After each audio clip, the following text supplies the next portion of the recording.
ఒక ఏజ్ వచ్చాక మన ఆలోచనలే మనల్ని మానసికంగా చంపేస్తాయి. మనకెంతమంది బంధువులున్నా మన బాధను పంచుకోవడానికి ఎవరు లేనప్పుడే మనం అసలైన అనాథలం. చెప్పుకోవడానికి పెద్ద ఫ్యామిలీయే, కానీ మనం ఉన్నామా లేదా అని ఎవరు పట్టించుకోరు. మన చుట్టూ ఎంతమంది ఉన్నా మన బాధను ఎవరికి చెప్పుకోలేము. మనం ఎప్పుడు నవ్వుతూ నార్మల్గా కనిపిస్తే వాడు బాగానే ఉన్నాడులే అనుకుంటారు. ఒక్కసారి నా దగ్గరికి వచ్చి ఏంట్రా ఎలా ఉన్నావురా, ఏమైనా ప్రాబ్లం అని అడిగితే తెలిసేది వాళ్ళకి పైకి నార్మల్గా కనిపించినా మానసికంగా ఎంత కృంగిపోతున్నామో అని. తెలియని వయసులో బాధ వస్తే 10 మంది ముందు ఏడుస్తాం, కానీ ఒక వయసు వచ్చాక మనలోనే కృంగిపోతాం. మనం పడుకున్నప్పుడు ఆ బెడ్ మీద ఉన్న పిల్లోకి తెలుస్తుంది మనం ఒంటరిగా ఎన్నిసార్లు ఏడ్చామో అని. పైకి పెద్ద పెద్ద చదువులు చదివి జాబ్ రాక ప్రయత్నించి ఇంట్లో ఉంటే మన పరిస్థితిని ఎవరు అర్థం చేసుకోరు.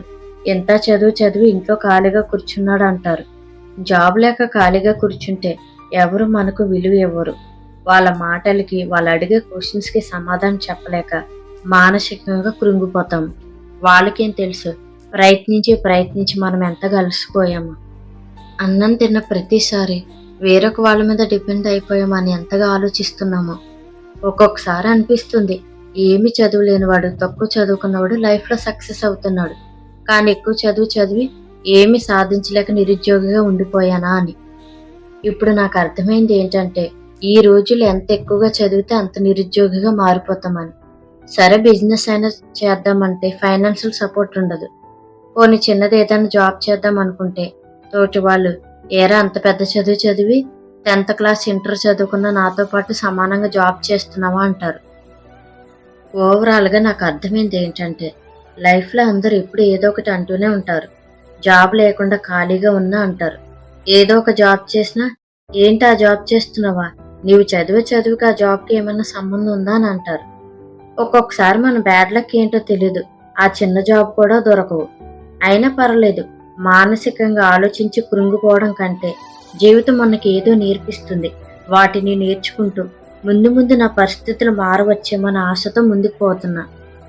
మన పరిస్థితులు అర్థం చేసుకోలేనప్పుడు, మన బాధను గురించి ఎవరు పట్టించుకోలేనప్పుడు ఎంతమంది బంధువులన్నా వేస్టే. కాబట్టి నటిస్తూ వాళ్ళతో ఉండే కన్నా ఒంటరిగా ఉండడం బెటర్. నాకెవరు లేరు అనుకునే కంటే నాకు నేనున్నా అని బ్రతకడం బెటర్.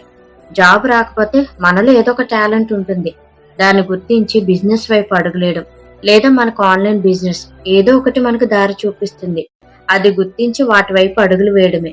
కాకపోతే దేనికైనా టైం పడుతుంది. దానికోసం పేషెన్స్తో ముందుకు పోతే ఏదో ఒక రోజు మన వాళ్ళు ఊహించిన విధంగా మన జీవితం మారవచ్చు. ఆలోచిస్తూ కూర్చుంటే లైఫ్ ముందుకు సాగదు, నెగిటివ్ ఆలోచనలు వస్తాయి. అదే పాజిటివ్గా ఆలోచిస్తే ఏ ఆలోచన అయితే నిన్ను ఎక్కువగా బాధ పెట్టిందో అదే నీ జీవితం మారడానికి కారణం కావచ్చు. ఆ బాధలో నుంచి, అవమానాల నుంచి మనకి కొత్త ఆలోచనలు మొదలై అదే గెలుపు వైపుకి నడిపించవచ్చు. కాబట్టి ఇక నుంచి నా ప్రతి ఆలోచనని ఆచరణలో పెడతాను, సక్సెస్ అయి తీరుతాను. ఈ ఉడుదుడుకుల జీవితంలో ఎంత డబ్బు ఉన్నా కొంతమందికి మనశ్శాంతి ఉండదు. వాళ్ళకి అనిపిస్తూ ఉంటుంది, నాకు ఏదో ఒక మోటివేషన్ ఉంటే బాగుంటుంది అని. మరికొంతమంది నేను ఎప్పుడు ఫెయిలియర్స్ని ఎదుర్కొంటున్నానని డిప్రెషన్లోకి వెళ్ళిపోతుంటారు. సో అలాంటి వాళ్ళ కోసం మన ఛానల్లో వీక్లీ వన్స్ ఫెయిల్యూర్ నుండి సక్సెస్ స్టోరీస్ తెలుసుకుందాం. దాని ద్వారా మనకు స్ఫూర్తి కలిగి నేను లైఫ్లో ఏదో ఒకటి సాధించగలను అన్న నమ్మకం కలుగుతుంది. మరి నెగిటివ్ ఆలోచనలు కూడా పోతాయి. కాబట్టి మీకు ఇలాంటి వీడియోస్ కావాలనుకుంటే నా ఛానల్ సబ్స్క్రైబ్ చేసుకోండి. Thank you for watching.